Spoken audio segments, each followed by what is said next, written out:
Hey everybody, Random Apparatus here. Do not let the horrible video quality fool you. Today, me and a subscriber of mine on from YouTube sit down and talk, and I'm asked the questions that probably a lot of you other beginners have. This is also an episode of a podcast, so stay tuned for some really interesting stuff. Yeah. Yeah.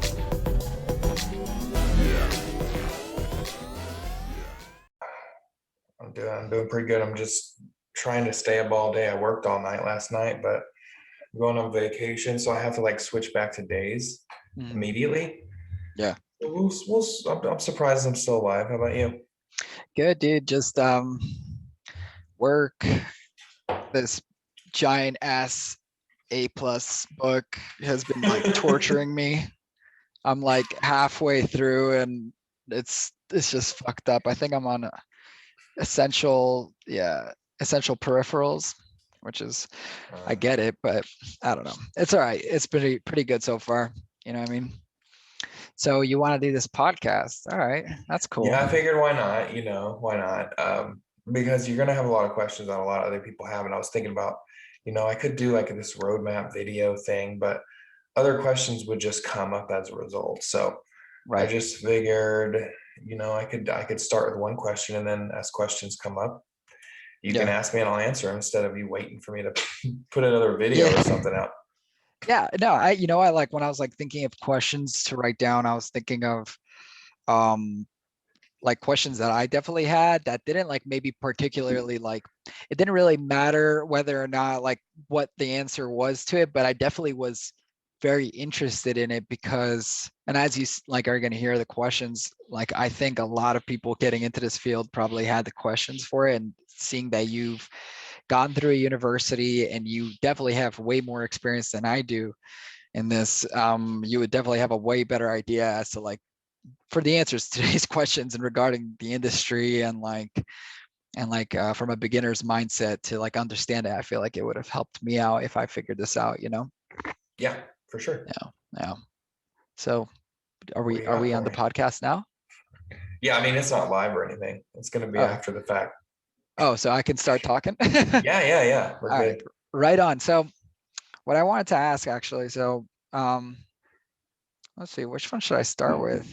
All right, so this is the first question I had when I first like got into cybersecurity, or like I never got into cybersecurity. When I first started to want to do cybersecurity, the biggest question, and Google didn't really help, was how would a beginner, in your opinion, like someone who's already went through a university, has got a degree in it and is working in cybersecurity, how would a beginner with no background whatsoever, no IT experience whatsoever, start from zero, and what that like roadmap towards a cybersecurity, position in the future look like to you? Well, I think that, as I say this, things are going to change a whole lot, because the fact of it is that a lot of, places still require you to have a traditional degree. It doesn't have to be in cybersecurity, but you need a bachelor's degree. You need at minimum a security plus. You have to get that. Um, what I would say is, and here's at least what I did, because I didn't come from any background. It doesn't matter what cert you have or what education you have. If you don't have something on your resume, you're going to get passed over by everybody. You might get lucky where somebody takes a chance on you, but you have to show that you have some kind of skill.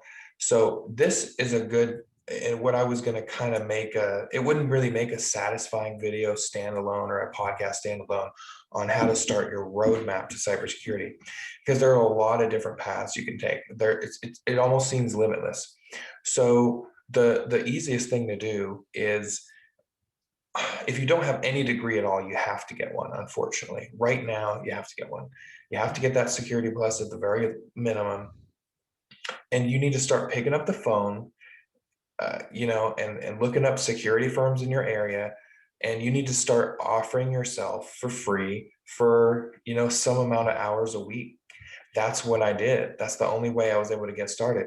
And once you're in that space, whether you get a job or not, you then have access to, oh, this person's a pen tester, this person's in forensics, this person's a malware analyst, this person does threat hunting, then you have access to all of these people that you normally wouldn't have access to, and all this knowledge.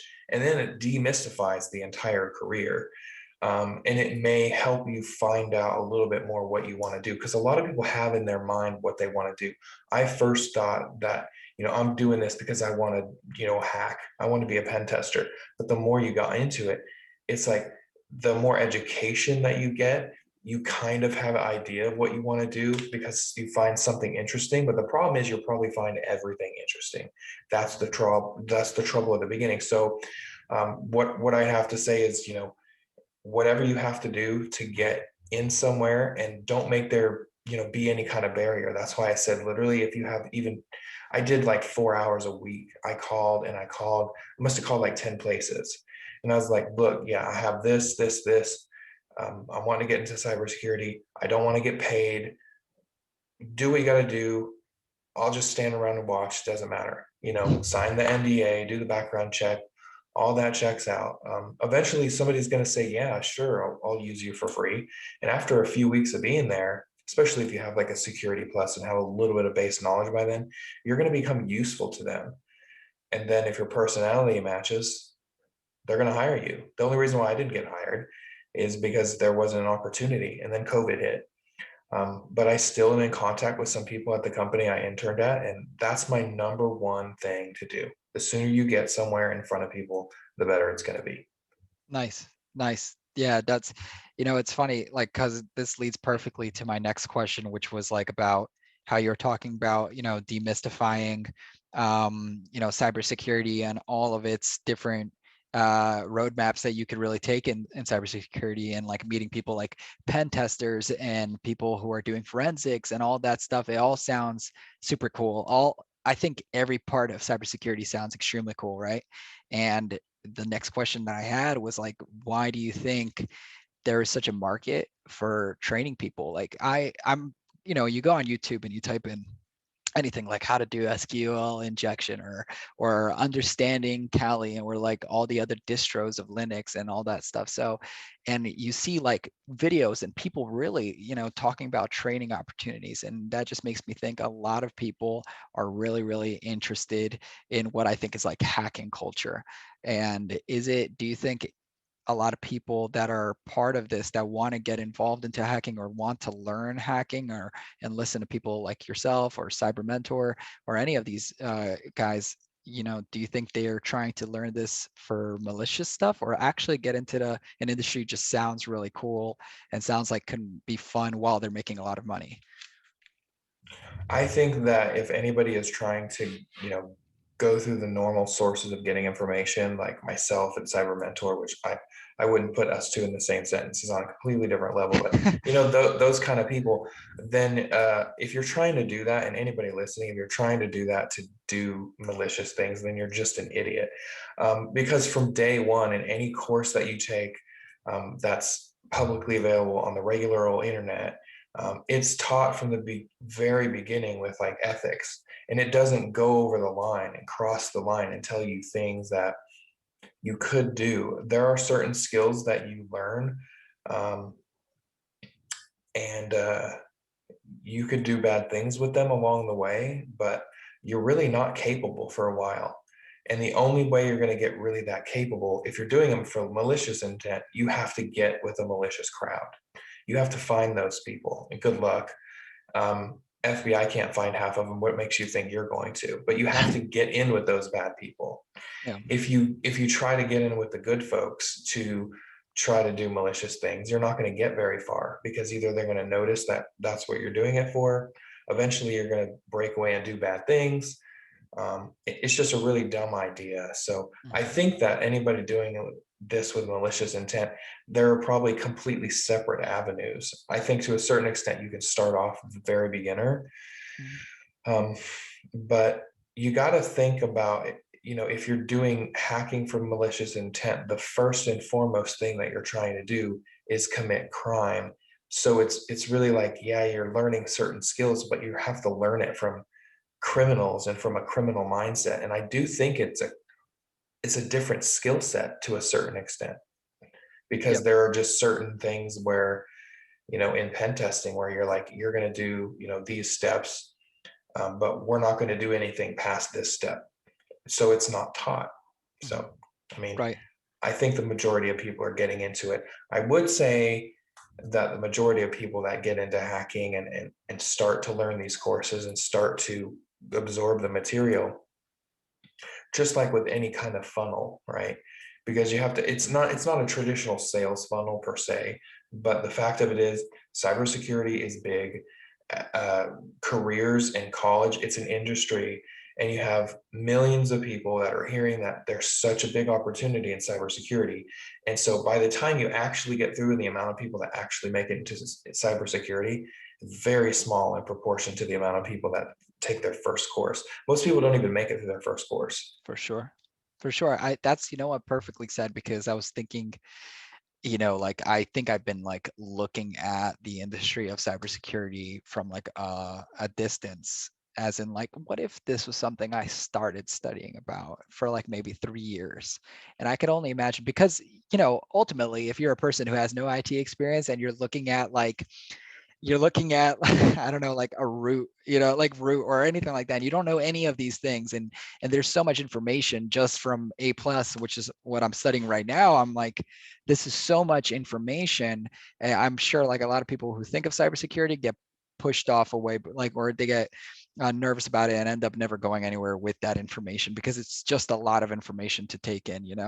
um, but what I wanted to ask was like, on top of that, what why do you think, or what like portion of the hacking community do you think got involved in either ethical hacking or got involved in cybersecurity or infosec or anything like that, because it started off from like a malicious point, or like they've witnessed something maliciously, like a malicious thing happen or take place, and they got involved in cybersecurity because of that? I can't speak to that just because I think anybody that got into cybersecurity for those reasons was before my time, basically, for a way of putting it. I think maybe people 10 or 15 years ago got into it for different reasons than you get into it now. And sadly, I mean, of course, you have to be interested in it to get through it, but Mhm. it's being sold as a job market opportunity right now.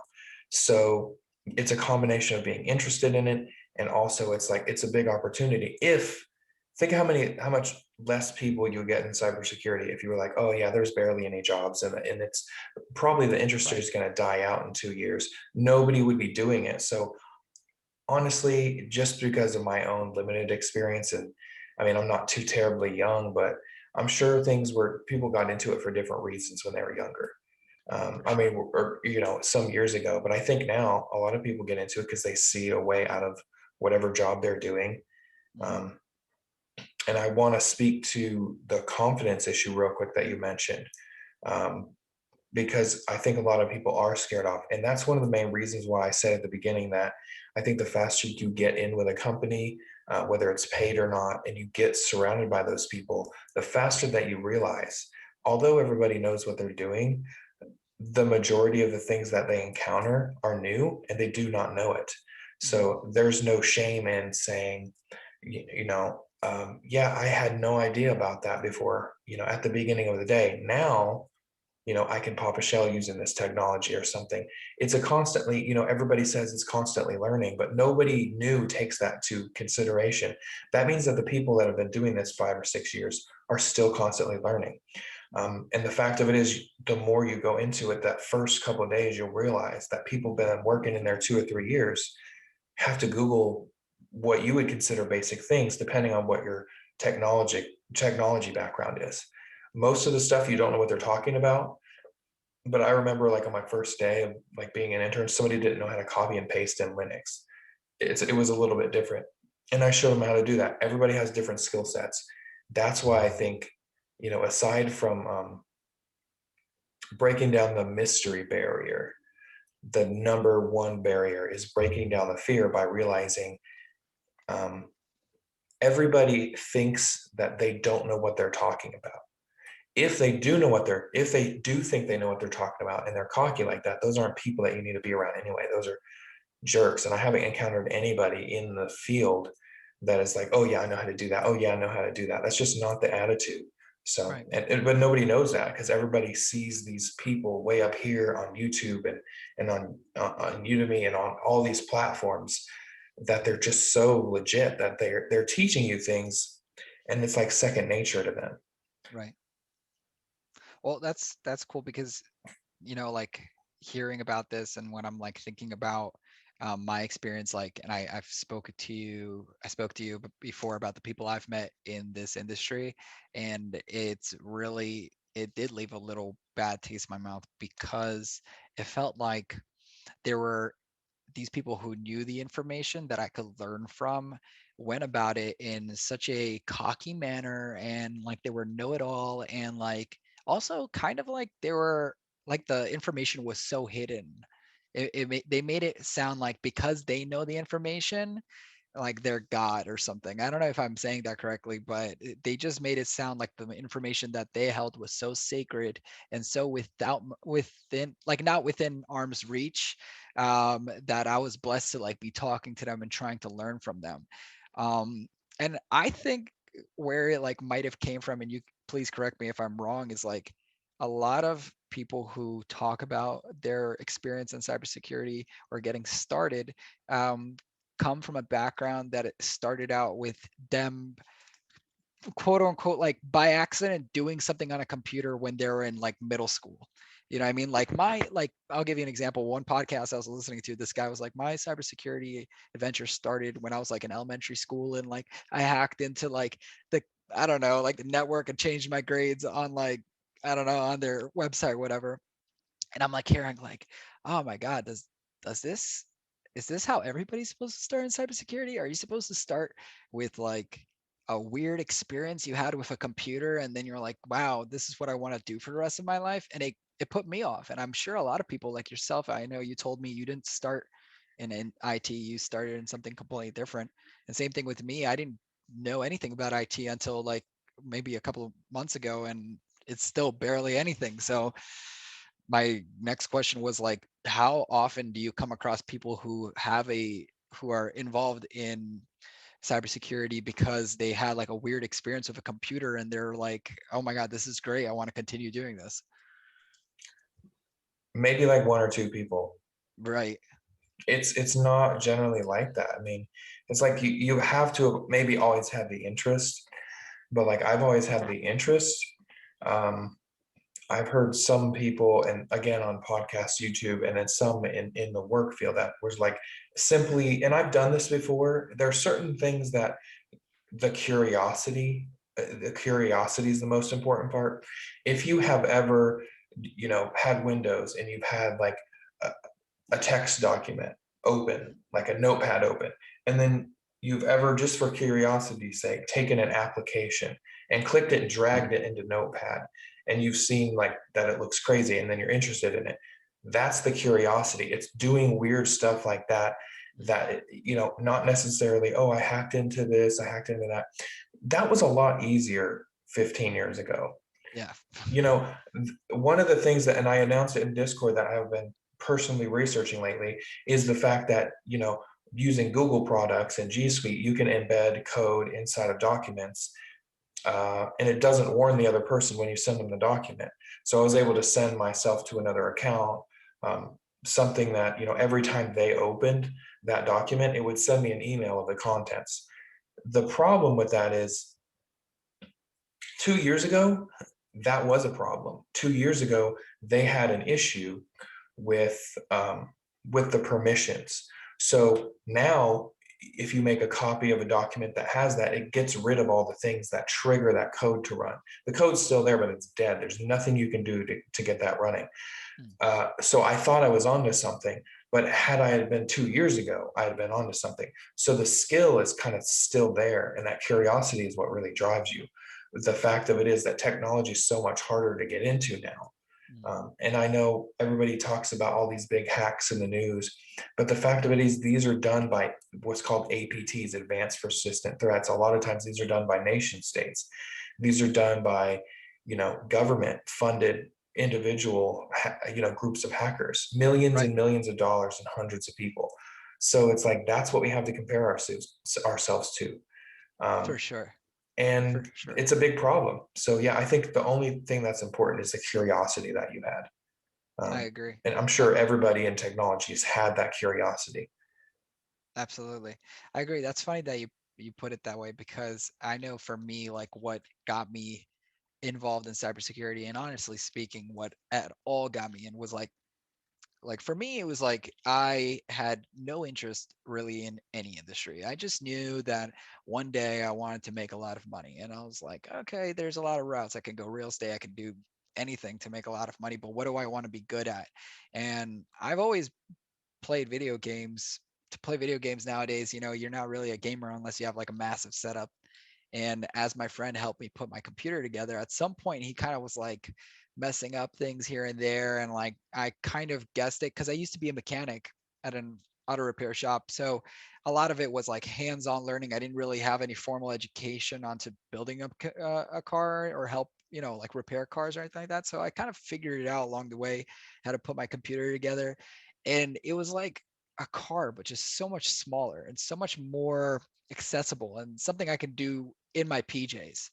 And I was like, okay, I can deal with this. Like I think I can do this. And as I started like playing around, like you said, with Notepad and like actually pulling up something like Visual Studio and seeing like what code works like and just doing research on like GitHub and stuff like that and looking up things on Reddit, I was like, oh my God, this is actually a lot more fun. And also something about cybersecurity sounds extremely sexy, I guess. Like the industry sounds hot and it sounds a lot more exciting than what I was doing in the healthcare industry. Um, I don't really know about any other questions I could actually have because, and I want to like talk about for your podcast about beginner stuff. Um, how would you say, do you think a person who's like getting into IT for cybersecurity specifically, do you think that they should be playing around at all with virtual machines or Linux or like just dabbling with code or anything like that? Or should they just like really dead on focus on the basics of IT? I think if you don't have any kind of basics in IT, you can't really mess around with virtual machines. Yeah. I think you cannot do this industry without virtual machines. Virtual machines is what we live on. It's what we do. It's the only way that you can do things securely and in a controlled environment and legally, by the way. Um, that could be either on your machine uh, or it could be spun up in the cloud. So then you have opportunities to learn about, well, what really is the cloud? Like there's jokes, it's just someone else's computer, but it doesn't make sense until you spin up your first server in the cloud and then access it. Mhm. Um, you have to mess around with those things. Those have to be done like simultaneously.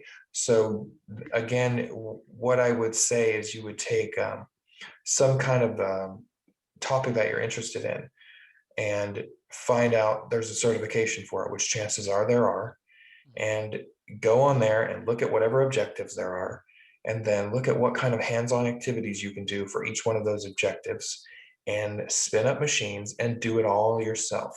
I think that would be probably the best, most practical, and the fastest way to do it.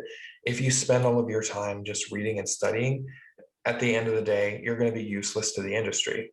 Mhm. And then at the same time, there's only so far you can go. Like your learning will be hindered if you're doing hands on only because you have to stop every step along the way and start reading about things. Mhm. So the way that I would recommend doing it is that you have to get some basics. Mhm. Um, you are having to do A plus because of school that you're going to, but otherwise, I would say that I hope that's something that they change soon, because the A plus for cybersecurity is not really 100% necessary. Right. Um, but at the same time, it puts you in. I would say it's still useful because there are certain things that there's certain terms that you're going to hear that you just won't have to think about what they are going Mhm. forward. I think actually the A plus type of thing actually made me comfortable to spin up virtual machines because Mhm. I understood virtualization and how it was used and going in your BIOS and messing around. But yeah, I mean it's a necessity to have virtual machines. There's just no way around it. I Let me see something. I'm gonna launch something and then show my screen, because I don't even know how many virtual machines I have right now. Mm. I think I have a pretty long list of them, and they each like serve their own purpose. And the beauty of it, let's see here. The beauty of it is that there's pretty much one for like um, everything that you'll do. So I have like Windows Server, Kali Linux, Ubuntu. This is for uh, uh, this is for malware analysis. These are a couple target machines. All of these. This is a phone for, and then this is for like mobile pen testing. And then this is a buffer overflow machine. So this is like, these are like custom like built machines. So what people basically do is they'll go into a machine, and you can do this yourself. You can start up, let's say you have like a Windows 7 machine and you're going to configure it a certain way. You can take, you can save that machine with all the settings, every single setting that you put on there, and you can save everything frozen in time in place and make it a virtual machine. And you can push it out for other people to download, or you can save it for you to start over again. And that's where you get a lot of these things from. The number one place for virtual machines, if you're doing pen testing, is VulnHub, in my opinion, because you don't have to pay for anything. You don't have to start up a VPN. You have your host machine, and then you have your virtual machine. Sorry, that was a really long way of saying you have to do virtual machines. There's just no way around it. Yeah, no, no, of course. I mean, when I first like opened up my virtual machine, when I first actually got it myself a virtual box, and I downloaded Kali Linux, the most recent one, I remember it was like acting up extremely slow. Like things were just not really going the way I wanted it to, and I thought like maybe I would be able to learn like kind of just by playing around, I'll be able to understand what Metasploit was, or what Burp Suite was, or what any of these applications or things on Kali Linux were. And I didn't understand why it was running so slow. Everything was running slowly. And a lot of the equipment that I have on my computer right now, on my desktop, were just like, chosen by my friend who is in IT, and was like, yeah, this is the best gear that you can get right now. Just put this on. And I remember like as I'm reading now with like A plus, and we went through like RAM and stuff like that, it was just like, if your computer is running slowly, get more RAM. And I was like, wow, it's like 2 GB of RAM on my virtual machine right now. That's why it's running probably slowly. And as I increased it, I was like, oh wow, it's moving better. So I definitely agree. Like A plus, even though it's like not necessary, because you're not going to be thinking about probably like what CPU the person has, if you're in a red team or anything like that. I don't know. I'm just like thinking out of my ass, but like I know for a fact that if you're like playing around with virtual machines, you might want to learn some of the basics. Might want to know what RAM stands for and what it means and what it does for a computer. Probably you might want to know like some of um, the basics for sure. I definitely feel a lot more comfortable as I'm like reading through it and I'm getting to understand the computer that's next to me. I definitely feel a lot more comfortable getting into the degree. Yeah, you at least have to have the basics, and some places don't make you even do that Yep. to the extent of A plus, because there's one before A plus, I guess you can do that, again, for Right. cybersecurity, I guess it does its trick. But um, Right. yes, the tricky thing is we're like kind of separated from the rest of IT at the same time we're not. It's Right. like, don't go thinking, the mistake I made until like after I graduated even was separating like cybersecurity people like me from the rest of IT. And really, it's just we're IT people. We just have different goals in mind. Mhm. We should all be like at the network engineer level, Mhm. but we don't really care about administering things and setting up networks. We care about how they're taken down and how to protect them. It's Yep. it's kind of a weird thing. Until that was explained to me, it was just this big mystery. Mhm. So Well, what about you? What is like for you your ultimate goal in cybersecurity? Where would you like to see yourself in the next coming years? the funny thing is that is recently changing. I have a weird obsession with cloud applications lately, like very recently. Within the past couple months, I've been in denial because I've been wanting to do pen testing for so long that I have had to force myself to discover that, yeah, I'll learn it eventually just for like maybe fun. But as far as the job goes, um, I have a heavy development background that's not like in the field, but I find myself, instead of spending my free time attacking boxes and virtual machines, even though I have a ton, right? Those I primarily mess around with for work, but I don't spend my time doing that. I spend my time programming or learning JavaScript, learning more about Python, and learning how web applications are built. Because when I first got into IT, there was no such thing as web application. Like they existed, but nobody talked about it like that. Nobody called them web apps. Nobody like there is no need to download programs on your computer anymore for so many different things. That's what's fascinating to me because that's a whole new set of security. And I resisted it while I was in school because they were like, cloud is this big thing, cloud is the newest thing. But for $5-6 a month, you can have Azure, whatever, Microsoft Active Directory just in the cloud instead of paying hundreds or thousands of dollars for a server and different computers with Active Directory. You can just spin it up and you have it 1 in 10 minutes. Um, those are generally very secure systems because you only have Microsoft and Amazon and Google that are in charge of it all. And first of all, I think that needs to change. I think that they need more competition in cloud. So I think that I have to buckle down and realize that I'm finding myself being more and more interested in web application and specifically cloud hosted web application security. I don't know why. I don't know what's in it for me. I think just being like a cloud security officer isn't necessarily my final step, but um, I know I'm going in that direction, I think. And I think it's time, at a certain point, you have to stop resisting, Mhm, because you're going to fall into these things that just come a little bit more naturally mhm. because you can find yourself like the Practical Ethical Hacking course by Heath Adams, the Cyber Mentor is a really good course. And I made it basically through that course.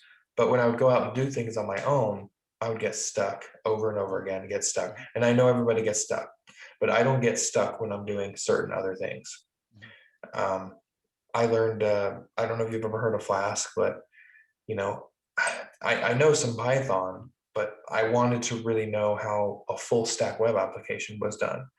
So I did a full blown full stack web application and I did it in like 9 hours and I've never used the platform before. You have to realize when you do things like that, when things start to click, stop resisting it because you initially went into cybersecurity thinking you wanted to do A, B, and C. As far as the money goes, like it's everywhere. That's the bottom line.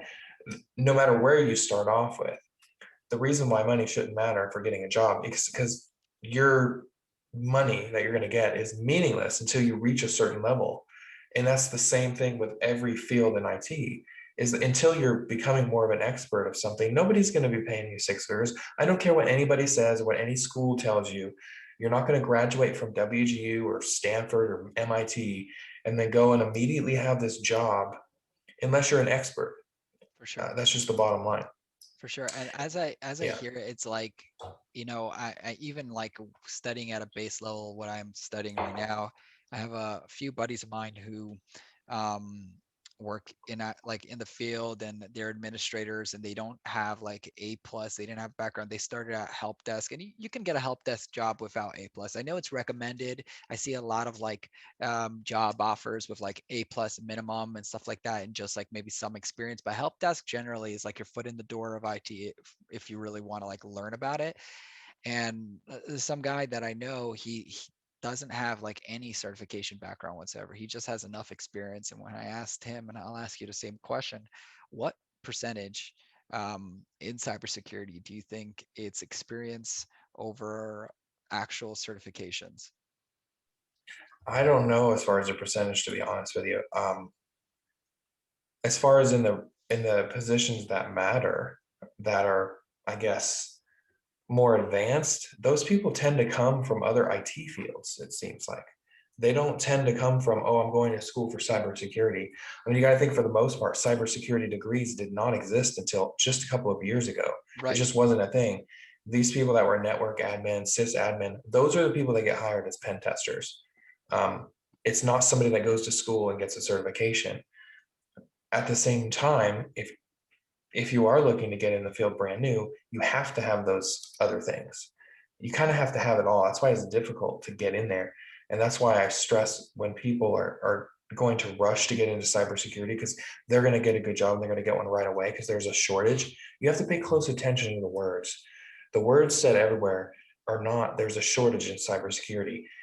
There's a shortage of qualified cybersecurity for professionals. There's a big difference between those words, and I think it's ignored way too much. It's the reason why I jumped into programming about 11 years ago and I got completely screwed over by that, is because that was the big thing then. Cybersecurity is the big thing now. When is that going to change? So you have to, so I don't know, but I'd say for like the majority of the jobs, especially you go looking at job descriptions, um, the people with background in IT, those are the ones getting the jobs.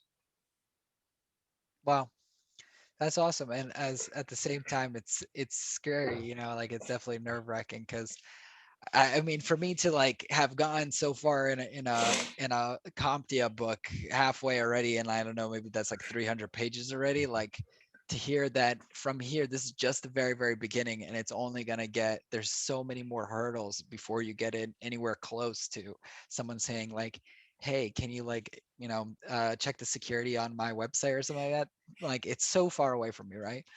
It's still extremely exciting because I know for me, like whenever I hear I'm on Discord with my buddy who works from home, but he's a help desk for a bank, and he like is on the phone with me, and he's getting calls from people complaining about stuff on their computer, and he hates his job, and I'm like, oh my god, I'm loving Yeah. this, like I am hearing what people are complaining about. I'm like, this sounds like I know the answer and I love it. And why are you like upset about it?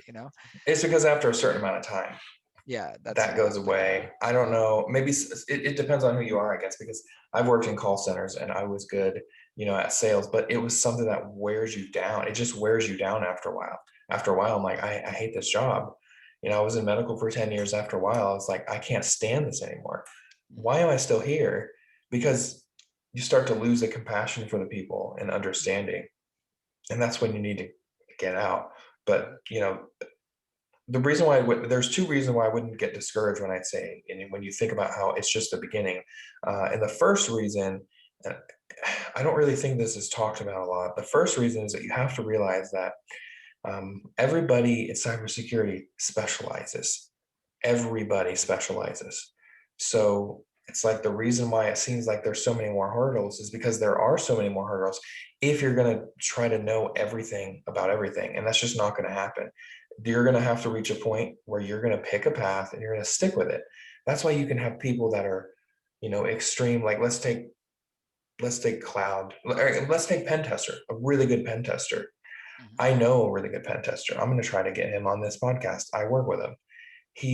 It was hacker level rank on Hack the Box, and you should see him on. Actually, I have a YouTube video of him where I did like this hour-long live stream, um, and it was like after work, and the guy just, I mean, you can't even really tell what's happening on the screen. He's just going all kinds of different Just going places, about it. but like if you have a certain skill set, he's like highly specialized in that. But if you were to say, I need to configure some rules on my intrusion detection system, it's like, what are you talking about? So it's like that's how things roll. You're going to specialize in an area, and after a certain, point in that specialty, you know, you basically lose the basics for pretty much everything else around you. And the second thing is, after you get that A+ and you get your network plus, I guess I should say this. Then you get your security plus all of the certifications that are security related after that. It's just the freaking same repeated information. I Yeah, took like 4 certs after security plus, and there was a little bit of information that didn't overlap, and it really wasn't practical knowledge. So right, that's why I have to say after security plus, you need to transition. Like after that, you're just studying to pass tests, and nobody right, cares. right. So that's why you need to transition at some point to like, okay, are you defensive or are you going to be offensive security? All of the jobs are in defensive security. That's why I say, even if you want to be a pen tester, unless you're some kind of genius and you have a background in IT, if you are brand new, I mean, I guess go for it, but don't put all your eggs in one basket and really expect that you're going to get out of school, or even just, I'm going to get my OSCP and I'm going to immediately be guaranteed a pen testing job, because there's a lot less pen testing jobs and there's a lot more people that are competing for those jobs. Mhm. But like I said, you get in, it doesn't matter if it's a blue team, you're surrounded by those people. Yeah. You know, I was surrounded by people that pick locks for a living, man. It's just, those people are now here and they can tell you the nuances. And they're like, oh, I don't know a dang thing about that. You thought we knew about that? Like, no, you know, maybe him over there, he might know something about it, but he Yeah. doesn't know what I'm doing. That's just how it works. Wow. So now, how do you think how important do you think is it for an individual who is brand new into the industry and say doesn't have friends that are in the hacking community or cybersecurity community to make friends? Like, there's conventions like DEF CON that I'm hoping, I don't know if it's available because of COVID and all, but I hope to one day attend a DEF CON or any of these hacking conventions. How important do you think it's for an individual to be part of that community as well as not only just studying it? Uh, that's where I had trouble. And that's why I picked up the phone and I had to start calling places, because it's so hit and miss with this online community stuff. I mean, it helps and you can talk to these people. Um, but very seldom are you going to be sitting in a Zoom call with somebody that you saw a YouTube video of, like we're doing right now. It just doesn't seem to happen that much, especially once you get to a certain level. Those people no longer have time. So then they're going to start charging for their time. And that's where the problem really starts. So it has to be people in the field. I mean, it Yeah. just does. Um, I You know, don't, it's maybe funny. there's other ways and I don't know the other ways. Right. You know what was funny actually earlier today I was driving um back home from work and I saw a security firm on the way home and I was not sure like what kind of security. I mean, there's obviously like physical security, you can get your like a bodyguard from there. I'm not sure exactly what it was, but I remember it was like security something firm, blah blah blah. I was like thinking like what would be how interesting would it be if I just walked in and I was like, hey, like I don't got any background, but I want to work here. I know I want to work here. I want to be in cybersecurity. I want to do it. What would they say to me? And in your opinion, would it be like a laugh from them and they'll be like, buddy, like come back when you got some more experience or something like that? Or are like places a little bit more open arms about it? I think you need to approach it with a sales pitch mentality and mostly be over email. You need to get in contact with the right people. Like, I got like five no's and I got one yes, and that one yes is the only one that mattered. But I laid out very detailed, like, what my capabilities were, what I was interested in, and the fact of that I'm interested in learning. I'm not doing this uh, to stay in your company as an unpaid intern until you just have to hire me or something like that. Make it very clear that my end goal is, or here's what you're doing. As long as you're in school, you have to say the magic words. I'm a student and I'm seeking an unpaid internship in cybersecurity. I'm a cybersecurity student seeking an unpaid internship. That's all you have to really start off with, because Wow. immediately they get disarmed. They know right away you're not trying to sell them a product. You're not trying to call HR for a paid position. You're a student. The word student like disarms everybody. You Yeah. can go and like interview just about anybody, um, by Do you saying you're a think student. You do should you do think it.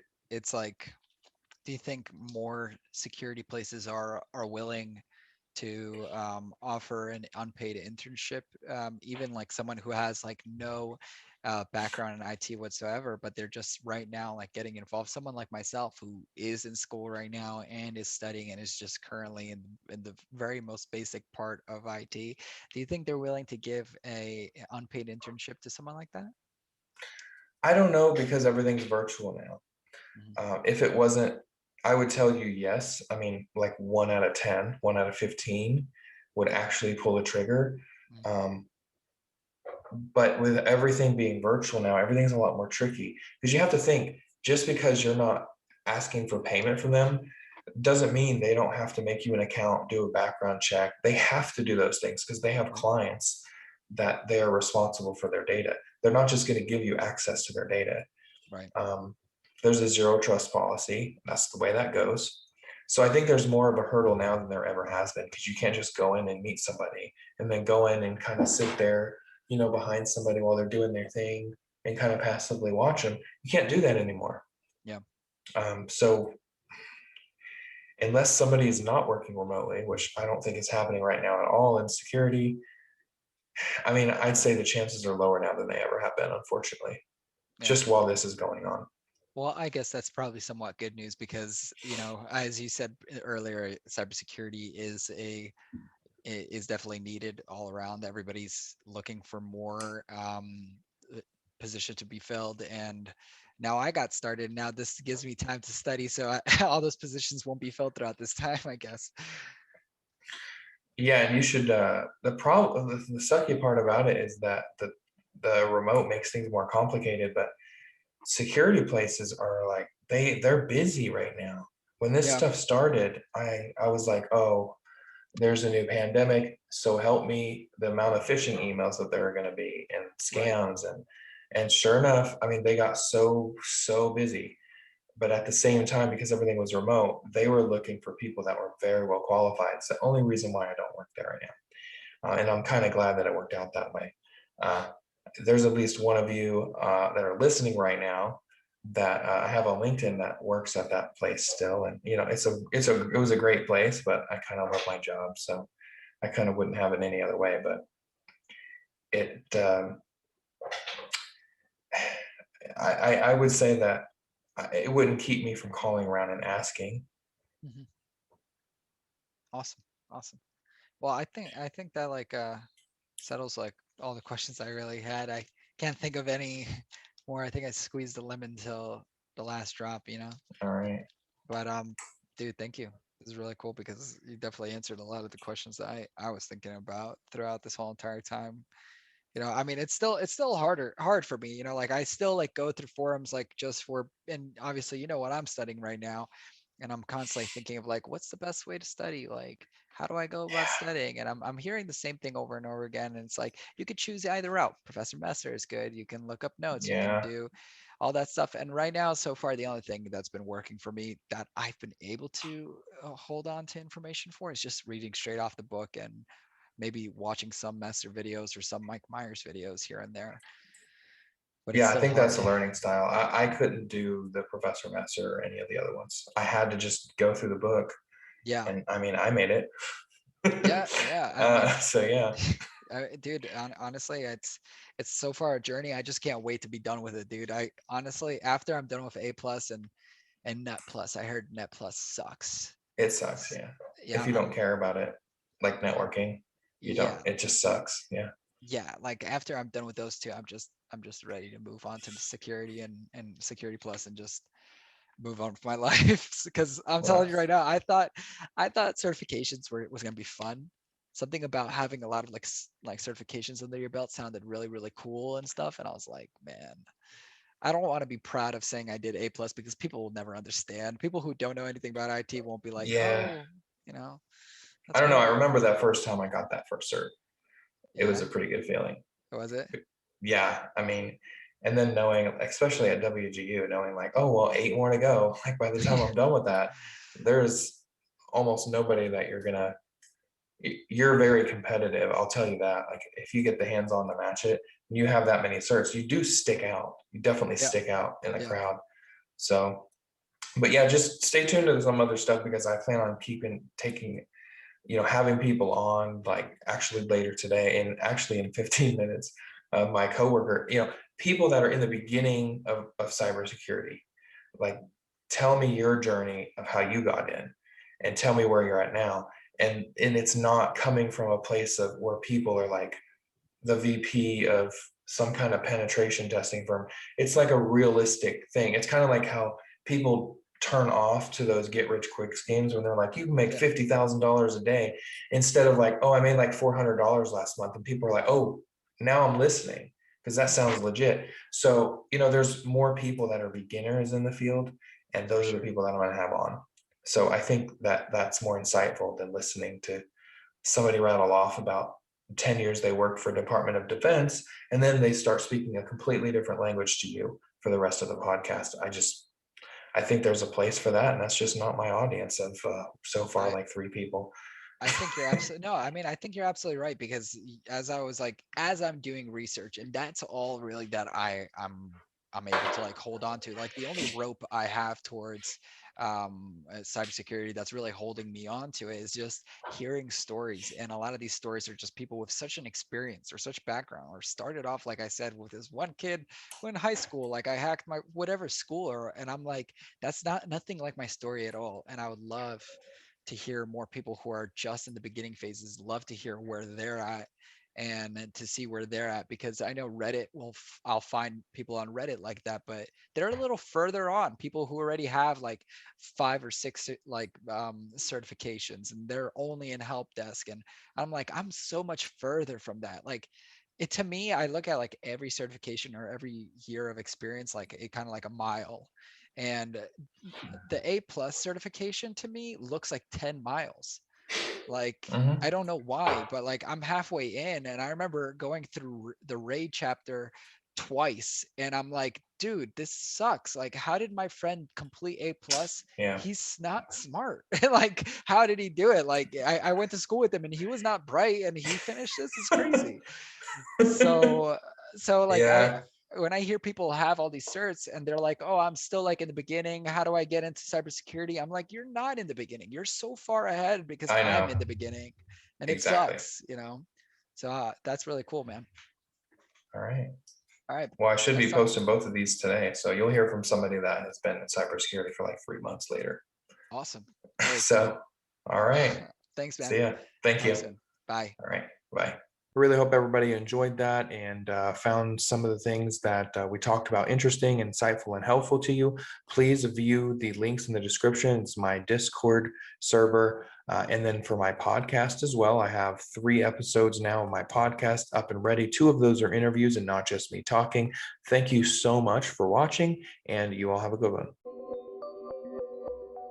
Yeah. Yeah. Yeah.